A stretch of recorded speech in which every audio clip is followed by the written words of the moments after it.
Hi, my name is Sos and I make bad games. In this short video, I will show you how you as a game developer can switch to Linux. I have switched to Linux around 6 months ago and I wanted to share how I did it and what I think is the best way to do it. And don't get me wrong, I'm not doing this out of principle, it's just that Windows kinda don't work anymore. It's just super buggy. And it's not the first time that Windows is a buggy mess, but it is the first time that there is no alternative. For each previous version of Windows that sucked, there was an alternative version that was still supported. However, as of today, the only mainline desktop Windows version that is supported is Windows 11. And it sucks! Spoiler alert! 1. This will cost you money. 2. Not everything is going to work. And 3. You are still going to have to use Windows, whether in a VM or dual boot or both. Now, what we are aiming at is around 80% of Linux to Windows percentage. If you are able to hit that with your workflow, I think it's a good idea to be using Linux. What I want to tell you is how you can assess whether switching to Linux is the right choice for your workflow. And only you can answer that. There are some things that are just not gonna work on Linux. Number 1. Office. Microsoft Office is the thing. If you work a lot in Microsoft Office, the Linux alternatives are just not gonna cut it, and you will not be able to get Microsoft Office to work under Wine emulation. 2. Online gaming. We make games, but we also play games. I play single player games only. If you play online multiplayer games, these will not work on Linux. Of course, you can dual boot and do work on Linux and then switch to Windows for gaming, but these games will not work properly on Linux. Be prepared for that. 3. Adobe. If you are using Adobe Suite for your work most of the day, Linux is not for you. You will not be able to get the Adobe Suite to work under Wine emulation. And if you were to use a VM most of the day, then it doesn't make sense for you to use Linux. Next, RGB customization drivers, apps that change the LED on your, I don't know, motherboard or mouse. You will have to boot into Windows to change these settings. Next, this is something that works, and that's NVIDIA GPUs. And last but not least, new hardware. Anything newer than Intel 14th gen CPUs or AMD 7000 series is just not gonna work properly with Linux yet. Ideally, you want hardware that is at least 2 years old. I think the sweet spot today would be Alder Lake for Intel, so 12th gen CPUs, and for AMD that would be 7000 or 6000 if you're using a laptop. Now, things that will work out of the box and you might be surprised. 1. Multiple screens. 2. Audio, Bluetooth, Wi-Fi, these things just work out of the box. Next, drawing tablet. I have a Huion drawing tablet that's not even a Wacom, and it works. It's a screen tablet, and you just plug it in and it works, no driver needed. Next, printing. I had less trouble on Linux with my printers than I had on Windows. Now you probably would like to ask, is a tool that I use gonna work? I cannot tell you that. Even if I were to check, I do not use these tools. You need to check your entire workflow. And I'm gonna tell you how to do that. But first, let me tell you about today's sponsor. It's me, I'm the sponsor! Buy my game, MacPixel 3. It's out for Windows, Mac, Linux, PlayStation, Xbox, Switch, MS-DOS, Windows 95, FreeBSD, Raspberry Pi. It's out for everything and it will work on your mom's computer. Buy it now! Now, I told you it's gonna cost money, so here's what you're gonna do. You're gonna buy a ThinkPad.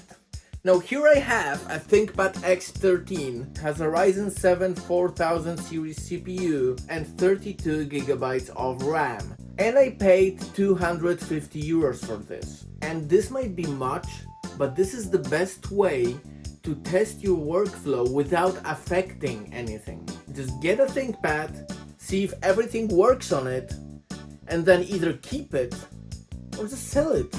Ideally, in your ThinkPad, you would like at least Ryzen 4000 series CPU or Intel 11th Gen.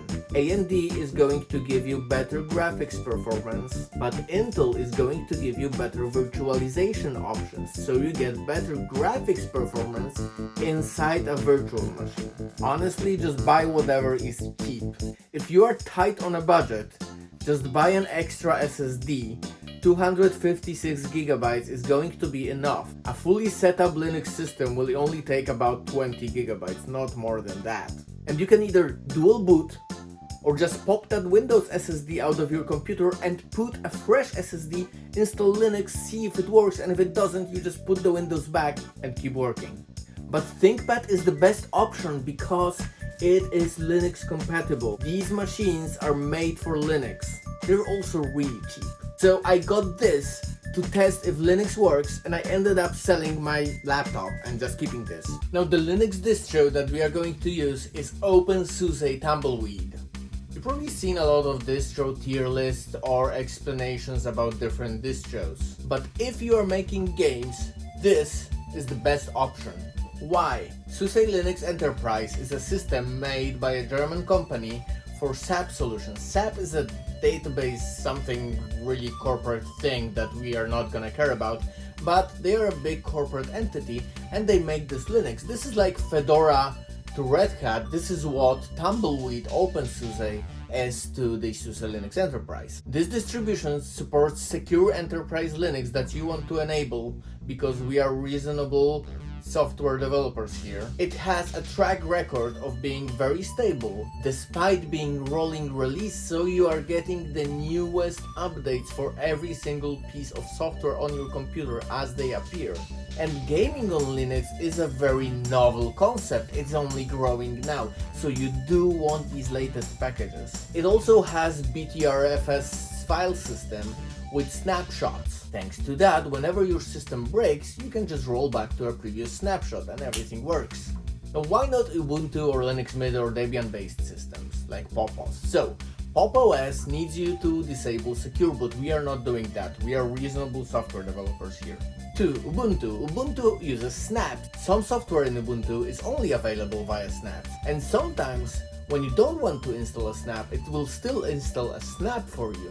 And you cannot disable auto updates in snaps. Now we are moving away from Windows to have control over our computer, so we are not doing that.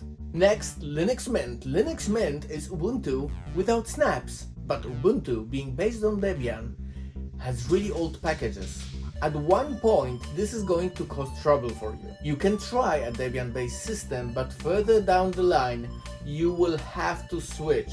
You need these new packages. I've been using this distribution for 6 months and had no trouble. Oh, and make sure to choose Tumbleweed. Do not install any other OpenSUSE distribution, especially Leap, as Leap is missing a lot of crucial packages that are required for gaming and game development. For desktop, we are going to choose KDE Plasma.